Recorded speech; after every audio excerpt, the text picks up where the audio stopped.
Assalamualaikum, nama saya Muhammad Zamri bin Rizal. Saya dari kelas B112D. Nombor pelajar 2022-614836. Assalamualaikum warahmatullahi wabarakatuh. Saya Muhammad Dani Andika bin Muhammad Syahrizal dari kelas J.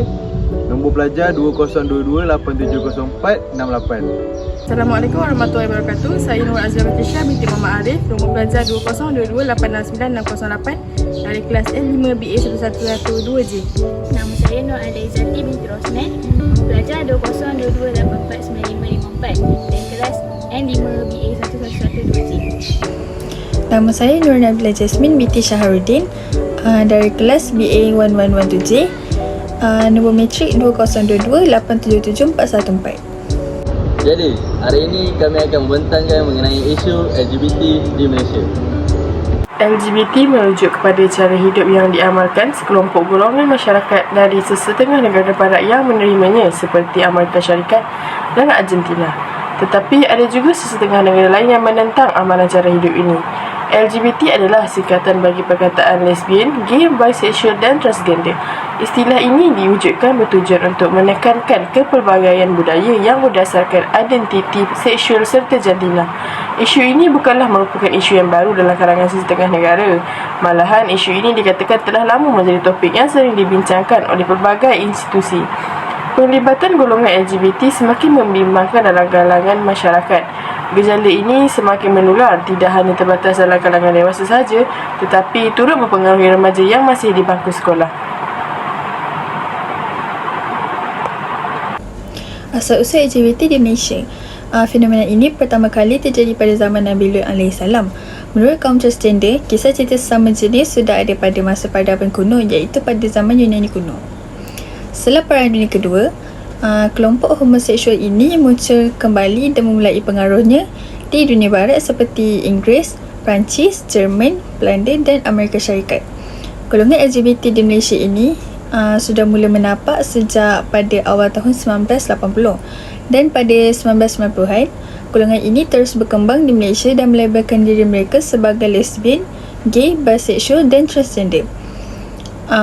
Golongan ini memberi kejutan yang besar terhadap masyarakat Malaysia pada ketika itu, kerana masa itu Malaysia merupakan negara yang menggunakan agama Islam sebagai agama rasmi.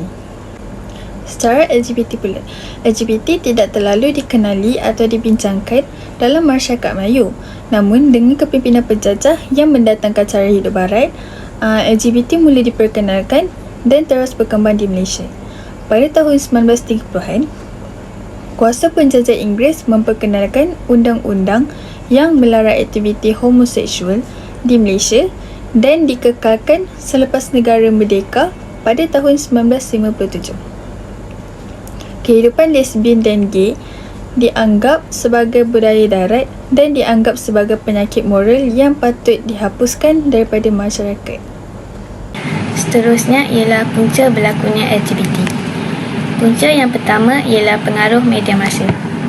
Pada era globalisasi ini, teknologi moden dan media terkini seperti televisyen, CD, video, komputer dan telefon pintar mempunyai kesan yang baik maupun buruk terhadap masyarakat. Contohnya seperti gejala LGBT ini.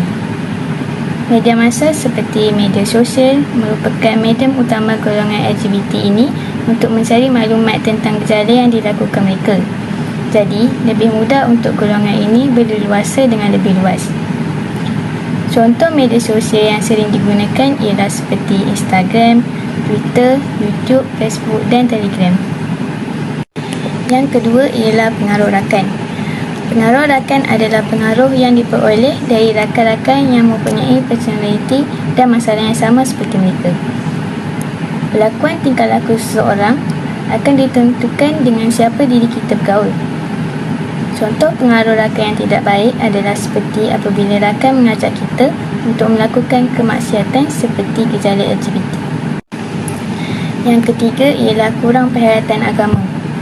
Kurang perhatian agama adalah salah satu faktor besar berlakunya penilaian LGBT ini.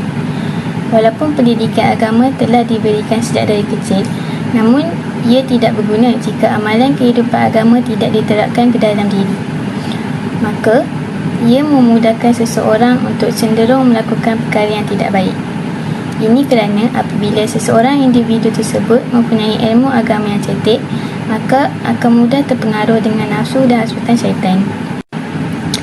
Dan akhir sekali ialah trauma masa lampau. Trauma masa lampau ini merangkumi penderaan dan pengalaman seksual yang negatif. Masa akan bertingkah laku seperti mana yang dialami mereka untuk mengadaptasi peristiwa tersebut pada masa hadapan. Kesannya, apabila seseorang itu mempunyai masa lampau yang pahit dan hitam, kelak ianya akan memberi kesan yang negatif kepada diri mereka. Baiklah, saya akan sambung dengan kesan LGBT. Komuniti LGBT yang semakin berkembang dan menjadi lebih ketara akan memberi kesan kepada agama, ekonomi dan sosial. Kesan yang pertama adalah dari segi agama. Malaysia adalah sebuah negara yang mempunyai majoriti umat Islam dan setengah orang yang tidak beragama beranggapan bahawa LGBT ini adalah satu perkara yang normal. Disebabkan itu, banyak golongan muda yang telah terjebak dalam komuniti LGBT ini dan beranggapan juga benda itu adalah suatu perkara yang normal. Pengaruh media sosial seperti Instagram, TikTok, Twitter dan Facebook telah menyebabkan golongan muda pada zaman ini terjebak dalam komuniti LGBT ini dan menyebabkan mereka berasa perkara itu normal dan LGBT ini mempunyai hak untuk menyuarakan pendapat mereka. Oleh itu, jika golongan ini semakin berleluasa, agama Islam akan dipandang rendah dan ajaran Islam akan hanyut di telan zaman. Hal ini demikian kerana mereka lebih mementingkan kehidupan yang bebas daripada hidup berasaskan Al-Quran dan As-Sunnah. Yang kedua, dari segi sosial. Walaupun golongan LGBT ini tidak mendapat sokongan penuh dari kerajaan, namun mereka mempunyai hak untuk menyatakan pendapat mereka secara bebas. Ini boleh membawa kepada masalah dalam jangka masa yang panjang, kerana ia boleh menormalkan norma budaya yang tidak bermoral. Perkara ini boleh menyebabkan mereka mengambil kesempatan atas hak kebebasan bersuara, tapi atas sebab-sebab yang tidak baik untuk masyarakat dan juga agama. Akhir sekali, dari segi ekonomi. Sebenarnya LGBT ini tidak memberi kesan kepada ekonomi, namun diskriminasi terhadap LGBT dapat memberi impak yang besar kepada ekonomi. Gaya hidup LGBT akan menyebabkan penurunan tingkat kelahiran di sesuatu negara. Jika penurunan tingkat jumlah kelahiran, maka jumlah tenaga kerja akan berkurang dan dapat memperlambatkan pertumbuhan ekonomi. Kecenderungan LGBT untuk terus mempunyai risiko kesihatan yang lebih tinggi dan dapat menyebabkan negara terpaksa mengeluarkan kos yang lebih banyak untuk membiayai kesihatan mereka. Dengan jumlah LGBT yang semakin meningkat, maka pembiayaan kesihatan yang tinggi dan sistem yang tinggi ini akan menyebabkan sistem kesihatan serta kewangan sesuatu negara terbeban. Seterusnya, saya akan membentangkan berkenaan dengan langkah-langkah mengatasi LGBT. Antara langkah-langkah untuk mengatasi LGBT adalah melalui peranan kerajaan. Kerajaan haruslah menganjurkan kempen, seminar dan kem bagi mendekati golongan berkenaan dalam usaha memanteras gejala yang keji ini. Dengan menyantuni golongan itu, ia dapat menarik golongan itu daripada terus mengamalkan gaya hidup songsang ini. Selain daripada itu, kerajaan juga telah menubuhkan jawatan kuasa bertindak, iaitu Task Force bagi menangani isu LGBT ini. Ianya dilihat dapat memberi fokus yang khusus terhadap golongan-golongan ini. Langkah seterusnya adalah peranan ibu bapa dalam menguasai anak-anak pada setiap masa dengan mengurangkan mengejar kerja dan meluangkan masa bersama anak-anak yang tercinta. Selain itu, pendidikan agama dan insaniah dalam keluarga amat penting bagi membendung masalah LGBT ini. Penerapan ilmu agama dalam diri seseorang akan membantu dalam membentuk diri yang baik. Sokongan moral juga penting bagi memastikan ahli-ahli keluarga mempunyai matlamat diri yang jelas. Langkah terakhir yang boleh saya dapat sentuhkan ialah melalui media massa. Media massa perlu mengadakan kempen melalui media massa elektronik seperti televisyen. Iklan dan rencana mengenai isu LGBT dan cara membasminya haruslah dipaparkan untuk pengetahuan masyarakat umum. Antara kempen yang boleh diadakan bagi membasmi gejala ini ialah jom perangi gejala LGBT dan hidup sihat tanpa LGBT. Sebagai kesimpulan, LGBT adalah kumpulan manusia yang wujud di seluruh dunia. Kumpulan ini dianggap kumpulan minoriti yang mana bukan sekadar hidup dengan cara yang salah, malah turut memperjuangkan cara hidup tersebut supaya diterima masyarakat secara global. Oleh itu, LGBT ini boleh didefinisikan sebagai golongan yang menyalahi norma akal manusia.